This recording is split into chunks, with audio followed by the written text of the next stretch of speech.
How's everything going?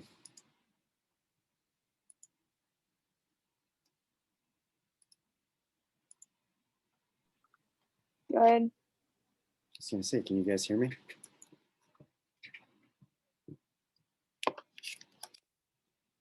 Got my headphones at home, so now I'm doing it slightly differently.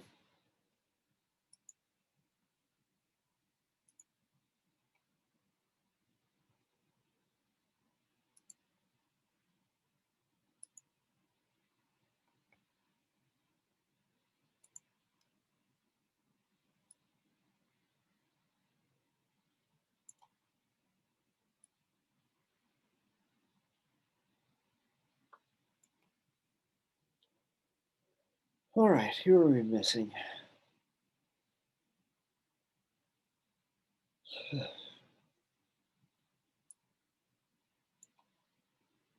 Is Kelsey? Oh, Kelsey's not doing sports anymore, right? She's done. Is that correct?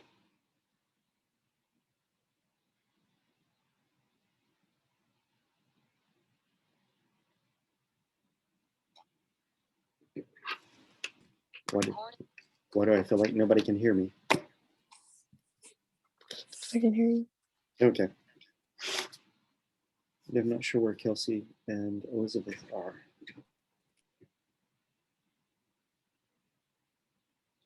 All right, well, you guys are gonna have to do all the work today then. All right. So today we start getting more into the biology of amphibians and reptiles, and we're going to do that by starting out with biogeography. So hopefully you've read the chapter dealing with biogeography in your textbook. So who can tell me what biogeography as a field is concerned with?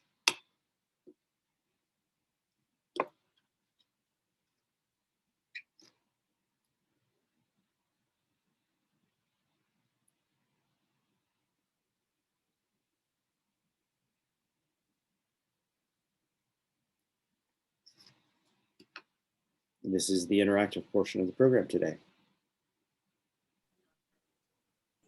I mean, it's like where and like how species are distributed like across the world.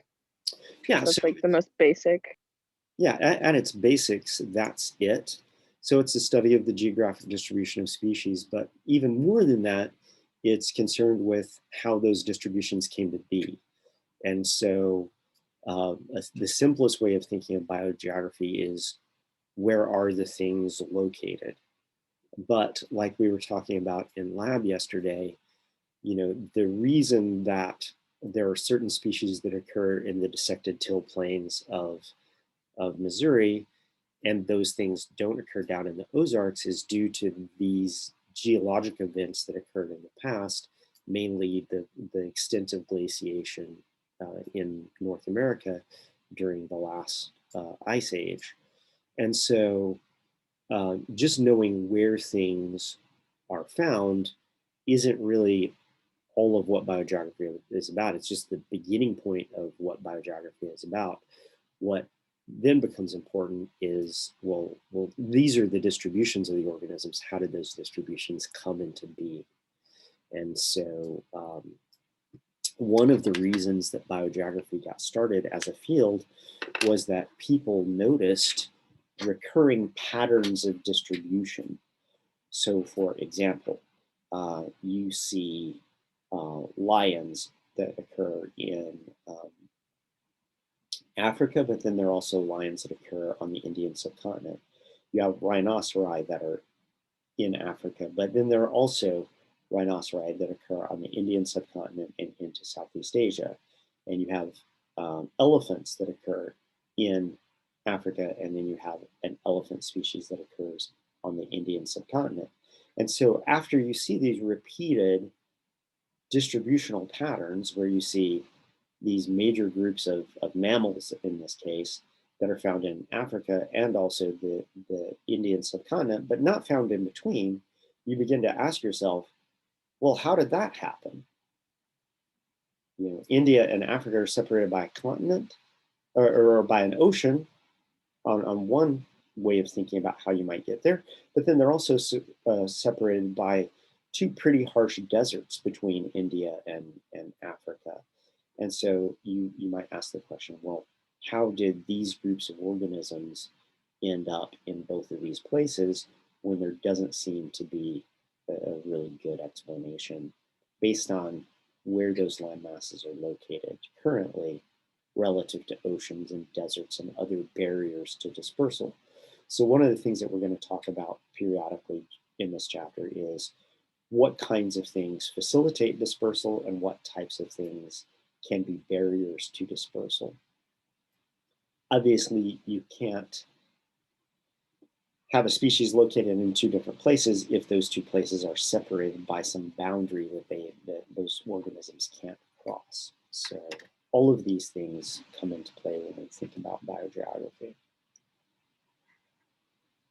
So in order to do biogeography, you need, once again, at the basis of things, information about the organisms, like their distribution, what their habitat requirements are, and things like that.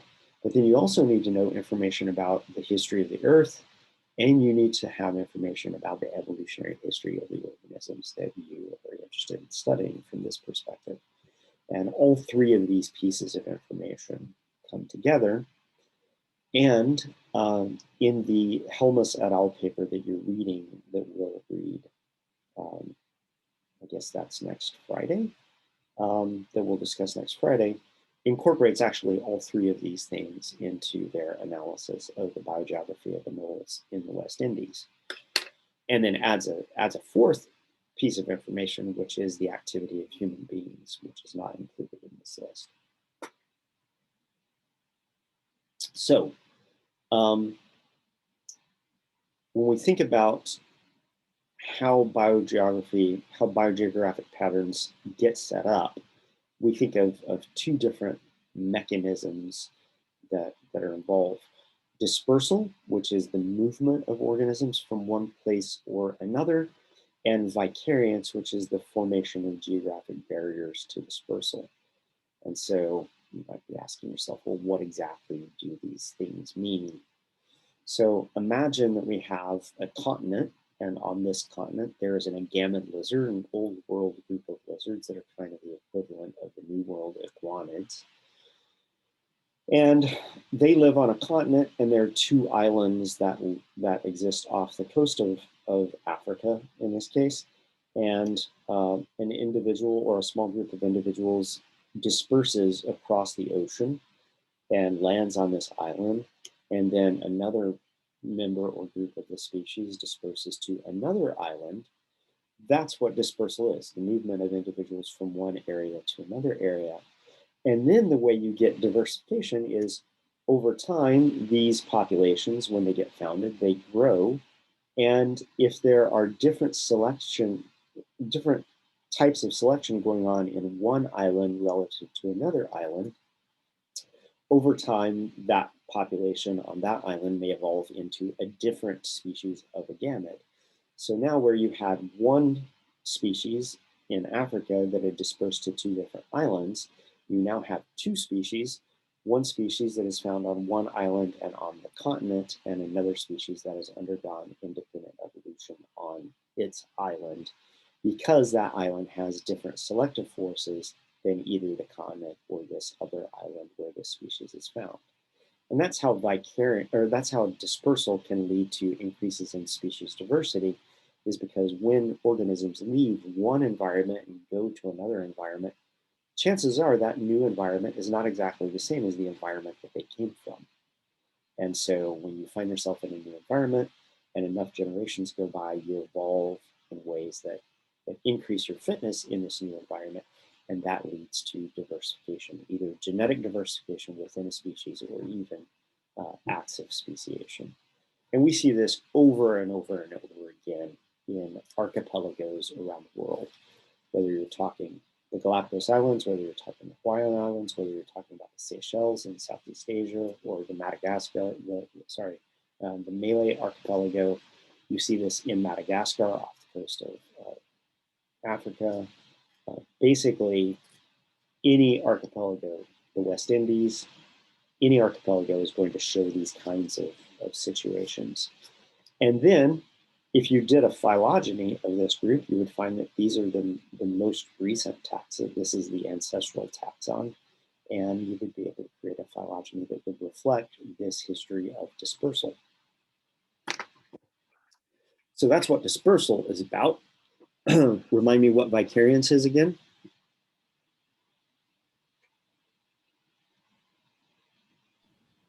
Formation of geographic barriers to dispersal. All right, excellent. You flipped back to the previous slide, didn't you? Yes. Awesome, excellent. So here we have a widespread agama species. Once again, these agamids are found in Africa. This is actually one of the species of bearded dragons. And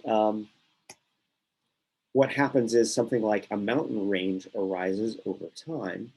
This mountain range then prevents the movement of lizards from one side of this mountain range to another, because these mountain ranges have high elevation and these are warm-loving lizards and they don't do well in the cold. So over time, there's no gene flow from one side of these mountains to the other.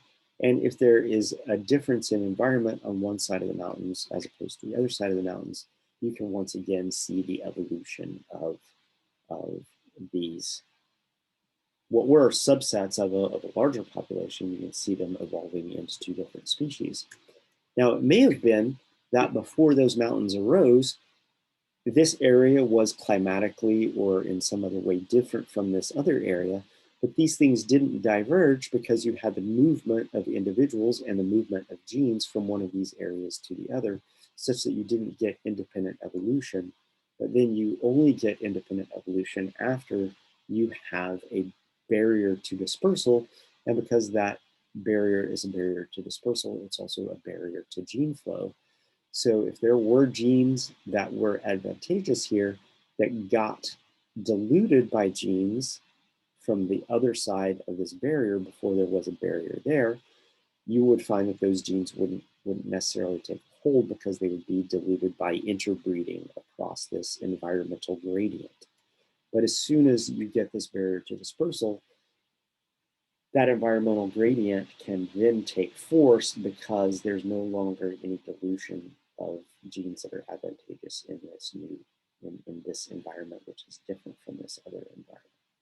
So once again, vicariance can influence not only patterns of geography, but of the geographic distribution of species, but also can influence levels of species diversity, the ability of organisms to diverge into new species and things like this. Which of these two things do you think happens fastest? Dispersal or vicariance?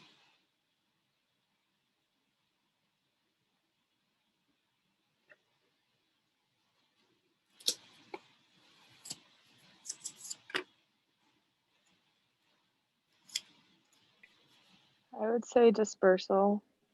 Yeah, why? Just because a geographic barrier would take a long time to like form. Yep, exactly. So it takes long geologic time spans for mountain ranges to form, for deserts to form, for oceans to form. In the United States here, we have a squirrel species that looks like it is diverging on the north side and the south side of the Grand Canyon, because the Grand Canyon itself serves as a barrier to dispersal.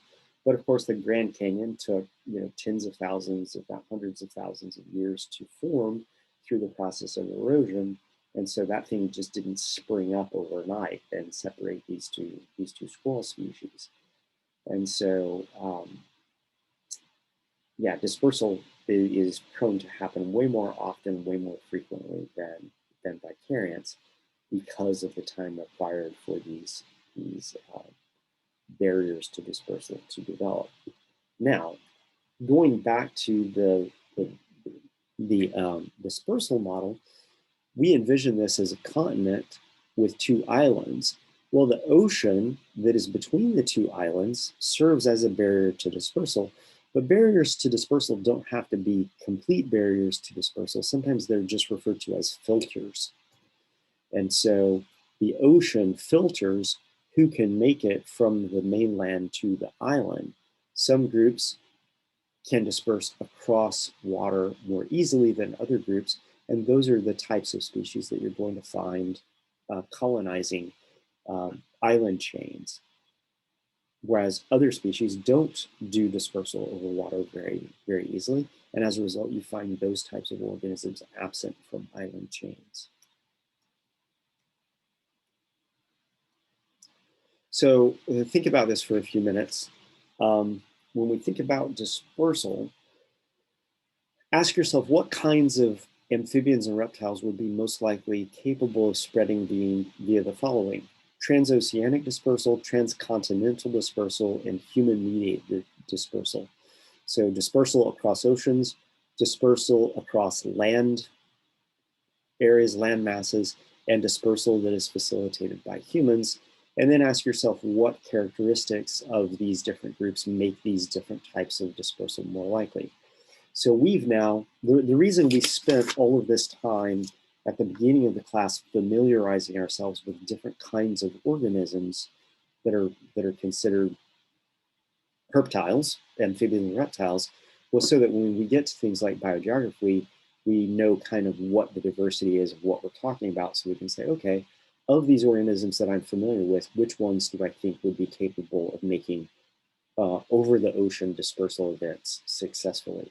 Which ones are going to be more likely to disperse across land masses without having to cross any water barriers? And then what types of organisms might we think of as being easily dispersed by humans? So think about that for a couple of minutes, and then we will come back together and talk about it.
Kiara, you done thinking?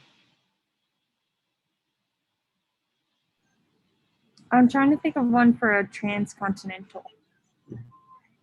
So one of the ways of thinking about these kinds of things is ask yourself, so for transoceanic dispersal, what's the main thing that is going to be challenging an organism as they go across the ocean?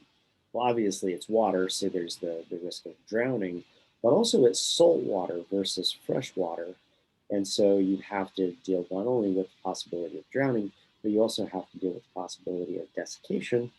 And because you're going to be floating out there in the middle of the ocean, there's also then the possibility of starvation. So those are all significant kinds of challenges. Now, some of those challenges don't exist as you go across a continent because you don't risk drowning because you are on land. And you might risk drowning if you're trying to cross like a river or something like that, but you're not really worried about drowning. The other thing is with transcontinental dispersal is you're probably not going to be worrying about starving to death, assuming that plants grow where you live and other animals live there if you're an insectivore or something like that. So then you might ask, well, what would be the kinds of things that would prevent species from moving around on a continent? Well, that would be probably climatic variation. If there's a mountain range, as you go up the mountain range, it gets colder. Or if you're going across a desert, then it's very, very hot and also dry. So you might not risk desiccation from salt water. You might risk desiccation simply because of a hot, dry desert or something like this. On an ocean also, if you're floating on like a vegetation raft or something like that, you're probably not prone to predation events necessarily. But on a continent, you're going to be dispersing through environments where there are lots of other animals that live, some of which may be perfectly happy to prey upon you. So for all of these things, there are different kinds of challenges. So you might ask for transcontinental dispersal. Well, what kinds of things would make a species a better transcontinental disperser than other species? Well, it's going to be the kind that can deal with the unique challenges of going across a continent as opposed to going across an ocean. Does that help at all? Help you think about it? Yeah, thank Okay. you. All right, take a couple more minutes then.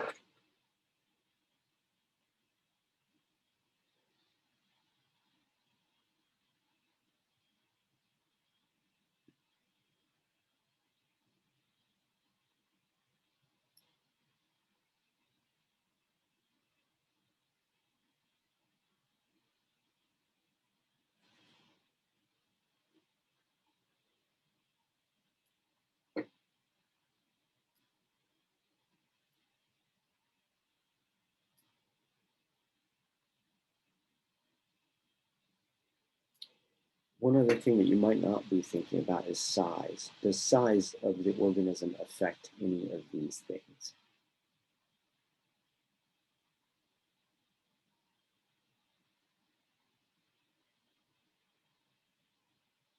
The human-mediated, What about human-mediated? doesn't that affect size? So yeah, when you think about human-mediated dispersal, if you're being dispersed by, accidentally being moved around by humans, um, then probably small-sized organisms will be facilitated by human-mediated dispersal, whereas larger ones would be detected and probably taken out of your boxes. So we'll talk about a human-mediated dispersal example later on today, actually in just a few minutes, that where they lay their eggs in places like old boxes in attics and things like this. And then when somebody picks up and moves, they pick up that box and they carry that box out.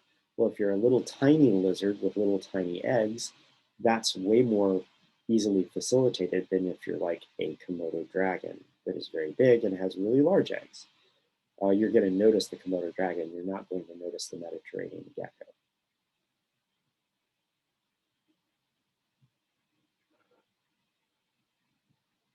As opposed to a transcontinental disperser, that may be facilitated by being large, because if you're larger, you generally will cover more distance per unit day. And as a result, you can just disperse over longer distances because you're larger.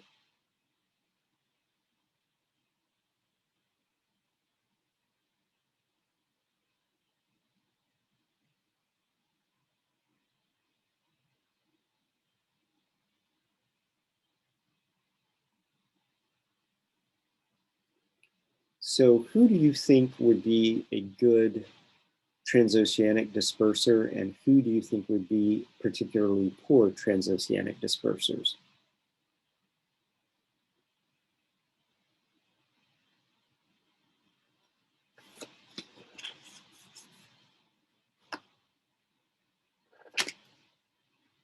My first thought is the sea turtle to be good at it.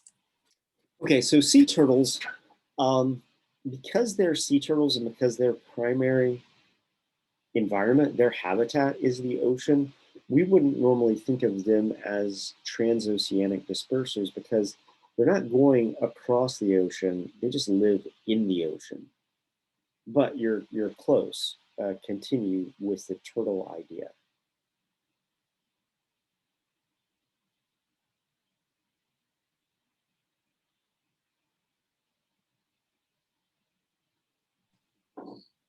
I said large reptiles. Oh, sorry.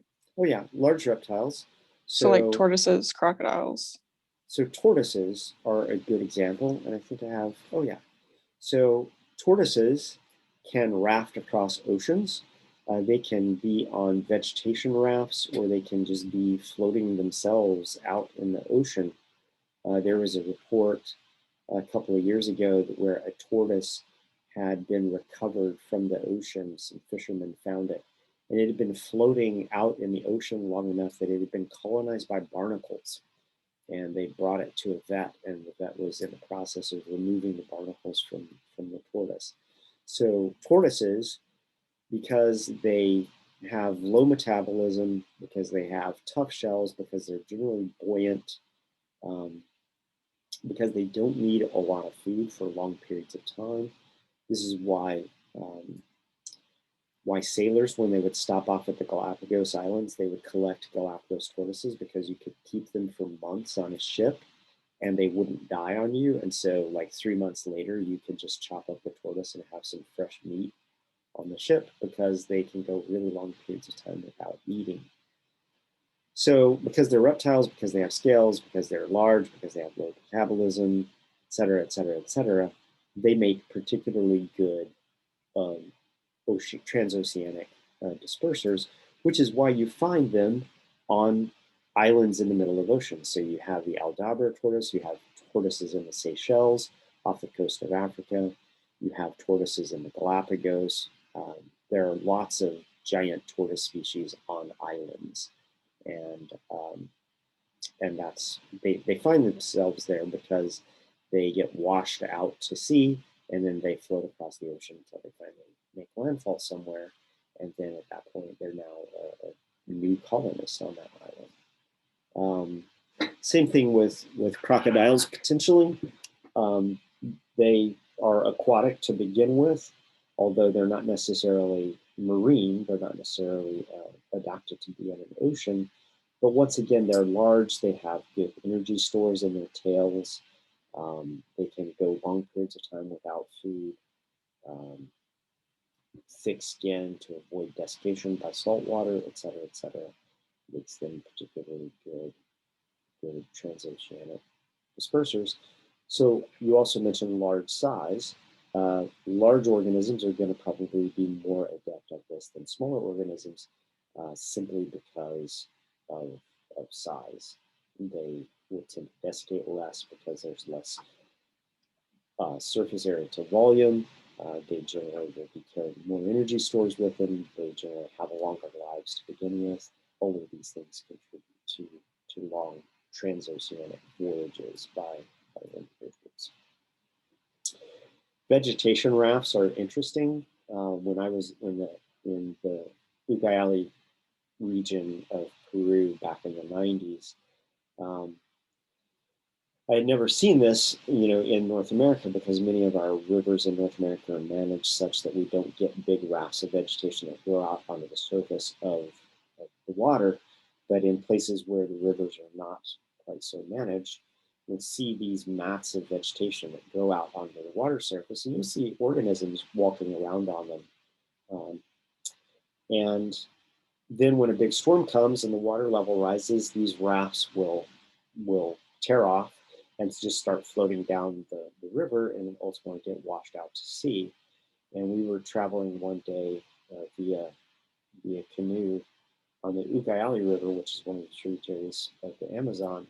And I saw a big mat of vegetation, and it was big enough that there was an adult tapir walking around on it. The only tapir I saw the whole time I was there. I heard some while out hunting with some Shipibo Indians one day, but I never saw it. But I saw a tapir walking around on a vegetation mat floating down the river. So these mats can be quite large and carry quite large animals. Hopefully that tapir managed to make landfall someplace before it got washed out into the Atlantic Ocean, but who knows?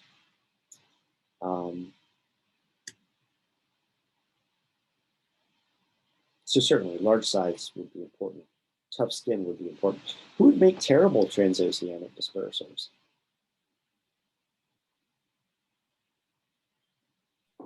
Any of the amphibians. Any of the amphibians. For an amphibian that has a permeable skin, salt water is very bad for them, generally speaking. And so when you look throughout the Caribbean, when you look on the Galapagos Islands, when you look in Hawaii, et cetera, they are communities of amphibians and reptiles that are basically free of amphibians for the most part. They're only made up of reptiles, with a few exceptions. And we'll talk about what those few exceptions are when we talk about human-mediated dispersal. So reptiles would be good transoceanic dispersers, and large reptiles would be better than small reptiles. What about transcontinental dispersal? Who would be good, who would be bad, and why?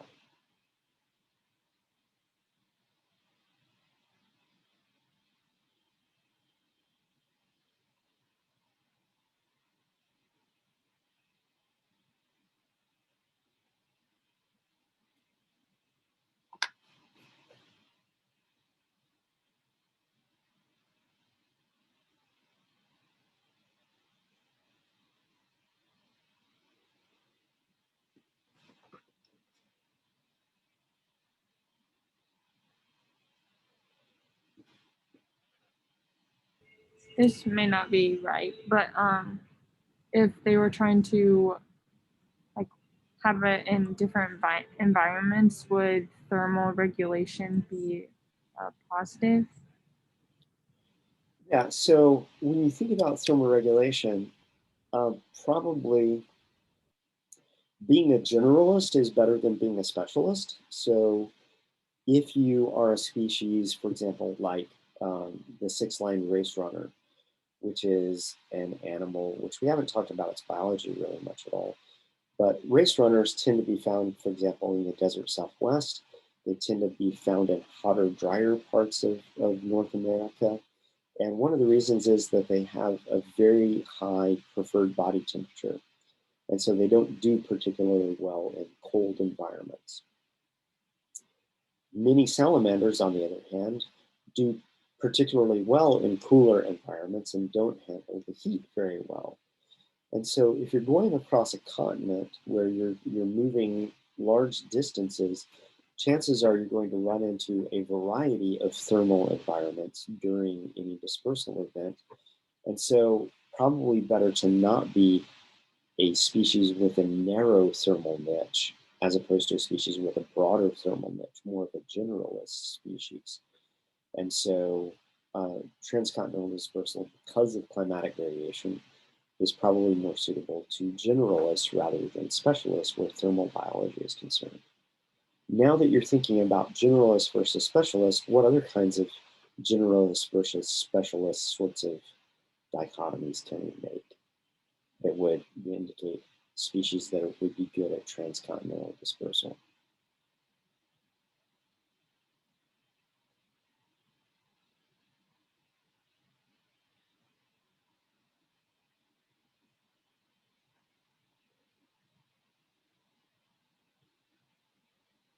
Do you guys recall anything about the diets of horned lizards?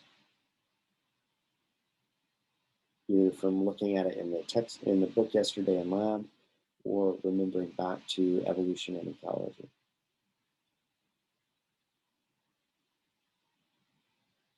What do horned lizards eat?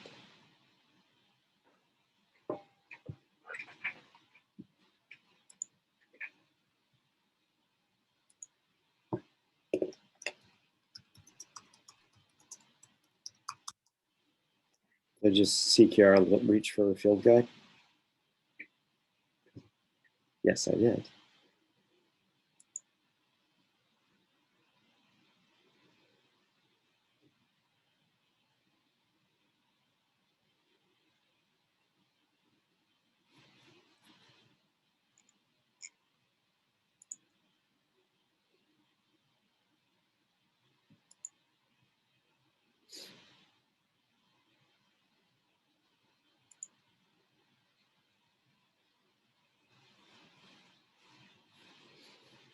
Go to the Wikipedia page for the Texas horned lizard. There's a section on diet and decline. It says about 70% of the horned lizard's diet is made up of harvester ants. Harvester ants are in one particular genus, the genus Pogonomyrmex, and they have a limited distribution throughout the desert Southwest. So if you're a horned lizard, what is a potential barrier to dispersal, even though you may be on a continent where you're perfectly capable of walking across the land?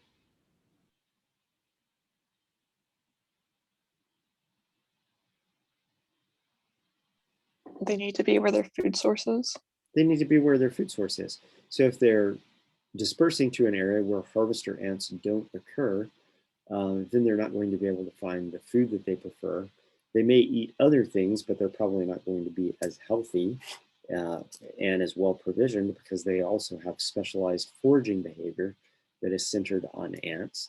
And as a result of that, they're not going to be good dispersers because they are a dietary specialist.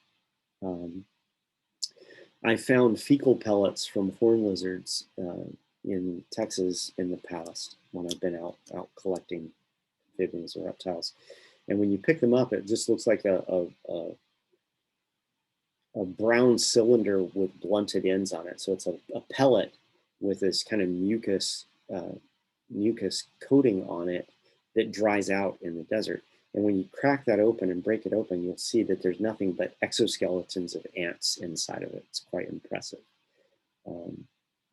So dietary specialists would not be particularly good at transcontinental dispersal because they won't necessarily be able to find the food that they need as they move across a continent. So speaking generally, what would be better?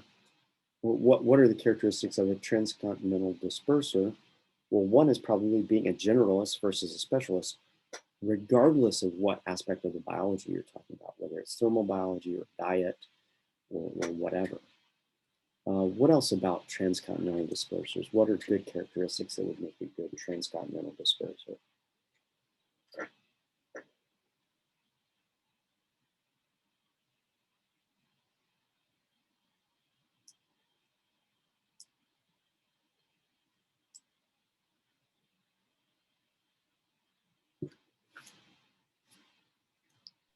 If they could move fast or like can cover a lot of land. Okay, so if you can cover good distances at a reasonably good clip, that would also make you a good transcontinental disperser.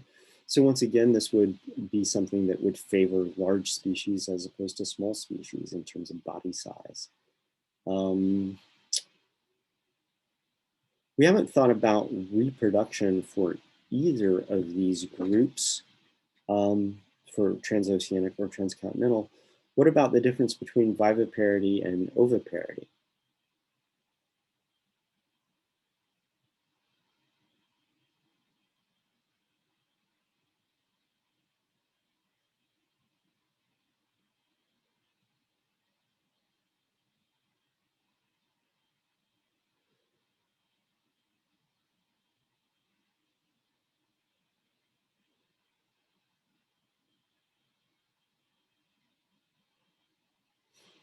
What's a disadvantage from a dispersal perspective of being viviparous?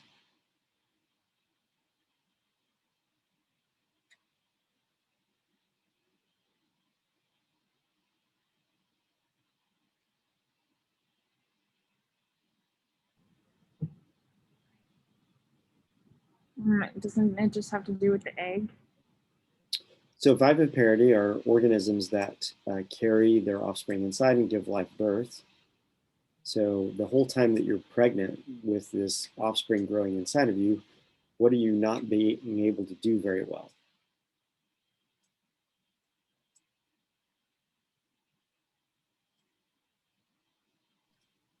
You're spending more energy like for reproduction, like because it's developing inside versus an egg. So you're expending more energy, and also just you've seen pregnant women. Well, yeah, you would also just move slower. You would just move slower. So there's a certain loss of mobility that is involved in being viviparous, as opposed to an oviparous organism, which can just drop off those eggs and then gets their mobility back. So you might expect, oviparous species to be better dispersers than viviparous species. If you're going on a transoceanic dispersal event, you might expect things with hard-shelled eggs to be able to lay their eggs someplace and then have that mat float across the ocean, make landfall, and then the babies hatch. And now you have a whole colony of individuals because there was a clutch of eggs in that vegetation mat. Amphibian eggs, not so much, because those amphibian eggs would desiccate on the trip. So once again, you can get some general ideas as to the kinds of characteristics that these different types of dispersers would be. Let's think about human-mediated dispersal for a few minutes.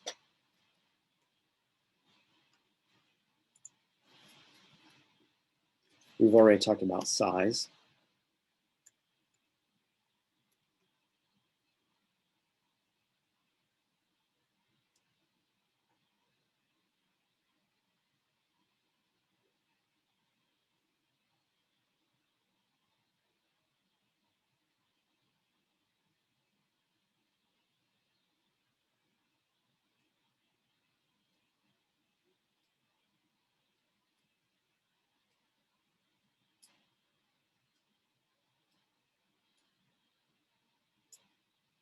So obviously small species would be more likely to be inadvertently moved around by humans as opposed to large species. What other characteristics would facilitate human-mediated dispersal?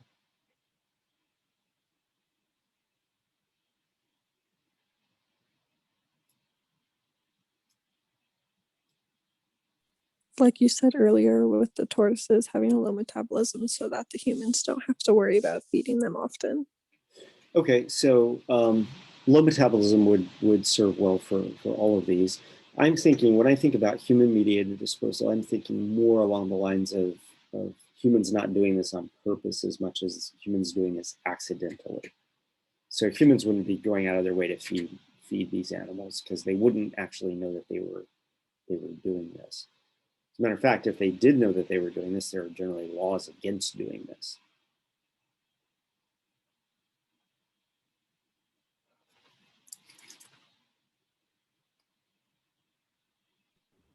I just thought of geckos when I first saw this because of their toe pads. They were easy to like climb onto things and might not notice that humans have animals on them just because they're good at climbing and sticking onto things. Well, certainly, yeah. And geckos are well known for being dispersed via human-mediated dispersal. What other characteristic do geckos have, though, that make them easily transported inadvertently by humans? And it has to do with their climbing, actually. A lot of these geckos are known out in nature to climb around on cliffs. What kind of feels like or looks like or would appear to a gecko like a cliff?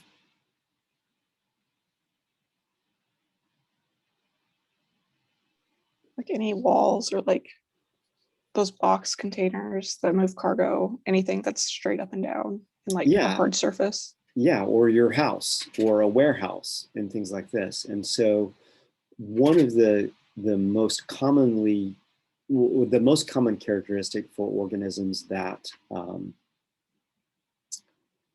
that human-mediated dispersed organisms have is they are all, for the most part, commensals of humans. Do you guys know what the word commensal means?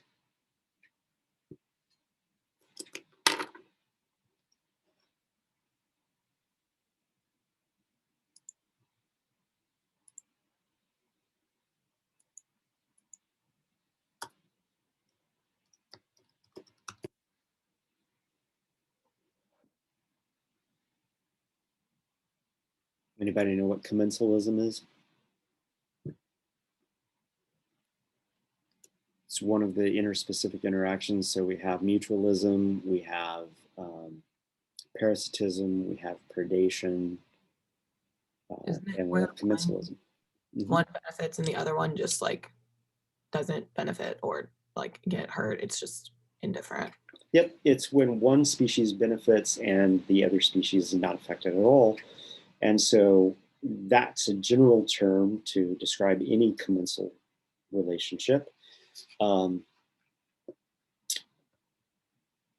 can you guys think of a commensal relationship out in nature?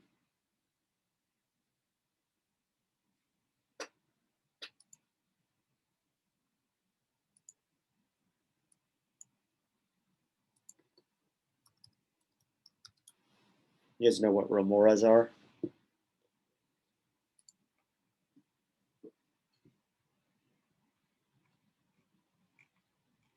It's these fish that attach themselves to the bodies of sharks, generally speaking, and they swim around with sharks. They have these attachment structures that allow them to suck down onto a shark. And generally, they're viewed in many cases as commensals because they don't really negatively affect the shark, and they benefit from being around the shark because they basically take all the little bits of food that the shark leaves behind that the shark's not going to eat because they're too small anyway, and feeds off of those.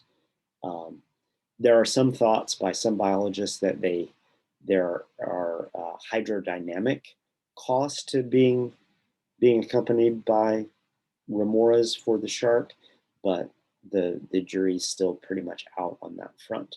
So they might be considered commensals. But also things like geckos are also commensals. They live around humans. They benefit from being around humans because oftentimes they're around humans. There are lights that attract insects, et cetera, et cetera. There are good places to lay eggs. And so they benefit while they don't really have any negative effects on humans as far as we know. And because they're in close contact with humans all the time, the likelihood of them being moved around from place to place by humans inadvertently goes way up. So at this stage in herpetology, would you guys say that you know a ton about herps, or would you say that you have a still kind of limited knowledge of amphibians and reptiles?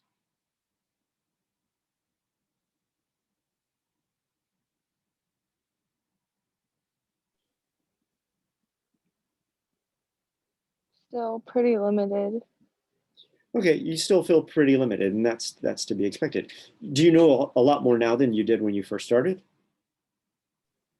Yes. Yeah, but you're still not yet what you might consider an expert. But even with just the knowledge that you have right now, would you consider yourself experts in the field of biogeography?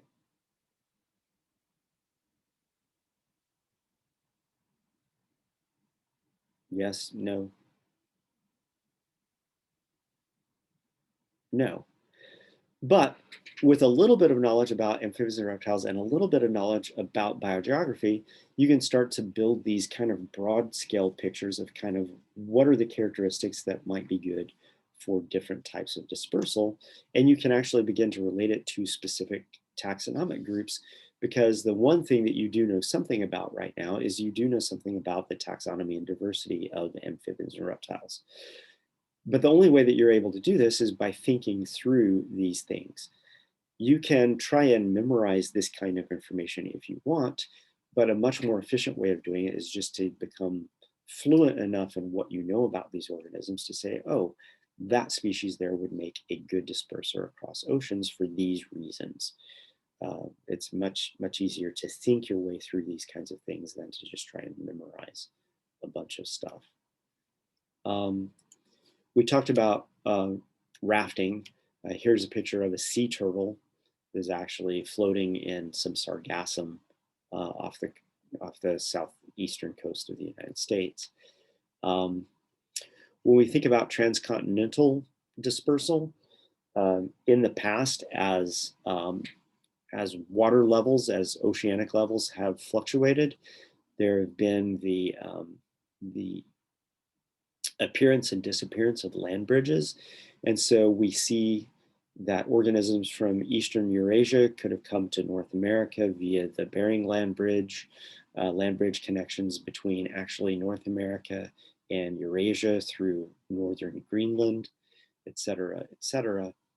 And when we think about land bridges and we think about transcontinental dispersal events, we find that there are a number of different groups that have utilized this land bridge, the Bering Land Bridge, to move from Eastern Eurasia to North America. So we see Plestiodon, Lampropeltons, the geckos, anguids, and the ranids that have this northern distribution that is found both in Northern Europe and Asia, and also in North America. We also see the plethodonids and salamandrids also have a similar distribution. So one of the recurring distributions that we saw back when we were going through our survey of the different groups is this North America, Eastern Asia connection of things like the cryptobranchids, the salamandrids, the plethodonids, et cetera. Those are all probably due to the fact that these continents were at one time connected by a land bridge. Human-mediated dispersal is something that Chris Cotton is working on in Mediterranean geckos. This is actually in your herpetology book, even though this comes from a paper that was published back in 1974. Mediterranean geckos, which, by the way, should be in our list of reptiles for Missouri, because there are now populations that are found in St. Louis and in Joplin. And so I need to put out some specimens of Mediterranean geckos and add them to the list of reptiles, because they do now occur in Missouri. And I just forgot to do that yesterday in lab, but I'll get them out by next week. So this guy named Wade Davis, who was a faculty member at Southwest Texas State University here in San Marcos, he basically looked at locality records, records of new localities for Mediterranean geckos, and projected that Mediterranean geckos got into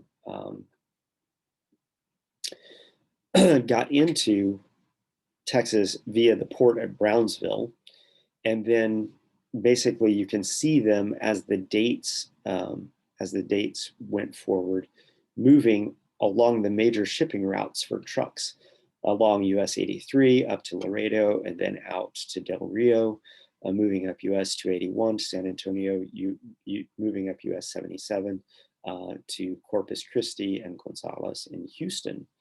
And so you could trace the path of these geckos moving across the state of Texas, moving further and further inland from the port, by looking at the dates at which they were first recorded at these different towns: Zapata, Laredo, Eagle Pass, Del Rio, Gonzales, Port Aransas, and these were the major trucking routes. So what would happen is tropical fruits and vegetables would come into the port at Brownsville. There would be eggs that were laid in the crates that these fruits and vegetables were in. Those fruits and vegetables would then get loaded onto trucks. As those trucks dispersed away from Brownsville, they carried the eggs with them. As they dropped off their produce in these different areas, they were basically just dropping off little propagules of gecko eggs.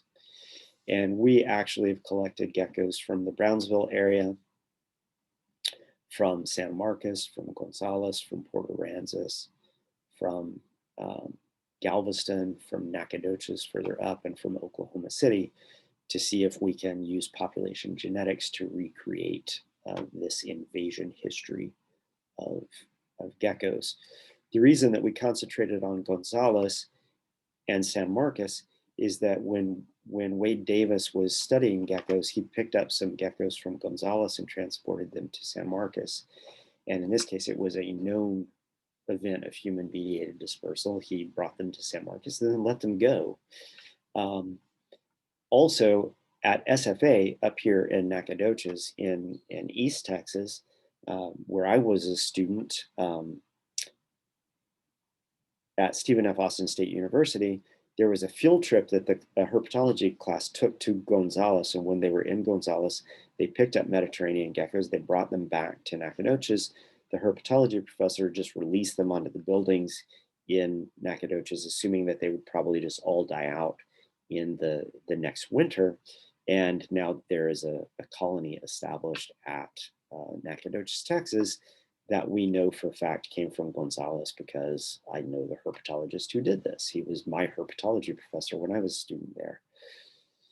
So another benefit of being a commensal of humans is, if you're a commensal of humans, you're going in and out of the buildings of humans. So when it gets cold outside, you just go inside and warm yourselves up. And so you can survive winters that you wouldn't normally be able to survive perhaps out in nature, that you can survive because you happen to be a commensal of human beings, which is why we now have geckos in Oklahoma City, and we have geckos in Olathe, and we have geckos way further north than you might expect them to be based on their native range back in the Mediterranean region, because they are commensals of human beings. So not only do they get dispersed, they're allowed to colonize and persist in places where they end up, because they happen to be hanging around human beings. Which brings me to another example of human-mediated dispersal. And in this case, human-mediated dispersal is dispersal that is also transoceanic. So this is the big island of Hawaii. The big island of Hawaii, as well as Maui and Kauai, has been colonized by Eleutherodactylus kochi, which is native to Puerto Rico. The way that it got to Puerto Rico is in horticultural shipments, taking tropical plants from Puerto Rico, shipping them to Hawaii. And because Eleutherodactylus is an eleutherodactylid frog, you will recall from our treatment of the eleutherodactylid frogs in our survey of frog families, these things reproduce via direct development.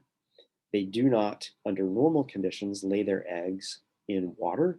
They do not have a free-living tadpole stage. So their eggs are already somewhat resistant to desiccation. And because they lack a free-living tadpole stage, they don't require standing water in order to complete their development. So direct developing species can make overwater oceanic dispersal much more easily than organisms that have free-living larvae. Once they got to Hawaii, they started to cause problems because they're very loud, and Hawaii is a very quiet place. And so what happened in Hawaii was there was a big push by landowners to eradicate this frog species that had been introduced and was becoming invasive in Hawaii. And at the same time that the state was beginning a system of trying to eradicate these frogs, animal rights activists were trying to counter the action of the state because they wanted to preserve life, because they're animal rights activists, and it doesn't matter whether the life is supposed to be there or not. They're pro-life of animals. And so they encouraged their members of their pro-life organizations, pro-animal organizations, things like PETA, to go to portions of the island where there were frogs and pick frogs up and take them to other portions of the island where there weren't frogs. So in this case, it was purposeful human-mediated dispersal within the islands of Maui and Hawaii. And so what me and a student did as part of her, it was her senior thesis, we went to Hawaii and we collected frogs from a bunch of different populations throughout the Big Island. So the Puna region down here in the eastern portion of the region, the north coast, and then there was one population on the dry side of the island in Kona, on the Kona side. And what we did was we basically collected these animals. We ran microsatellites, the small tandem repeats of DNA, and you can use small tandem repeats of DNA to actually see which populations share the same tandem repeats, and you can do a population genetic study. And what we did was we had kind of our null hypothesis is figure A here, where these populations are grouped with one another on the basis of their geographic proximity to one another. So we essentially used the road network to form a phylogeny, the population genetic based phylogeny that is based on physical distance between populations. So we have populations in the Hilo region, we have populations in Puna, and then we have populations on the north coast. So the yellow here is north coast, the blue is Puna, and the purple is Hilo. And this basically just reflects the road network. And then we did the population genetics of the species, and we basically found that you see that the colors are all disrupted. We have Puna region, we have a north coast population 17, which is more closely related to a Hilo region. So that's 11 and 1. So you have a population out here on the north coast over here that is more closely related to a population in Hilo. And there's another even better example. Let me find it. Oh yeah, Pahoa and Mamalahoa Highway. Mamalahoa Highway is way out here on the western side of the island, and Pahoa is 23. Yeah, Pahoa is right there. So you went from this intersection right here. These frogs are more closely related to these frogs than these frogs are related to any of the frogs in the Puna region. And we took this as evidence to basically say, when the animal rights activists told their people to go to places where there were frogs and then take them to other places on the island where there weren't frogs, this observed phylogeny indicates that that is exactly what they did. So this is an example of purposeful human-mediated dispersal run amok. Now, the nice thing about organisms is they carry genes and or stretches of DNA that aren't necessarily genes, and we can use population genetics to recreate dispersal histories using, once again, phylogenetic techniques on population genetic data. And this actually ended up getting published in the journal Biogeography, which is where these figures come from. So we're almost out of time, so I think we will end there. And we'll talk about plate tectonics next time, because that becomes important when we think about broader issues of biogeography in amphibians and reptiles. Any questions?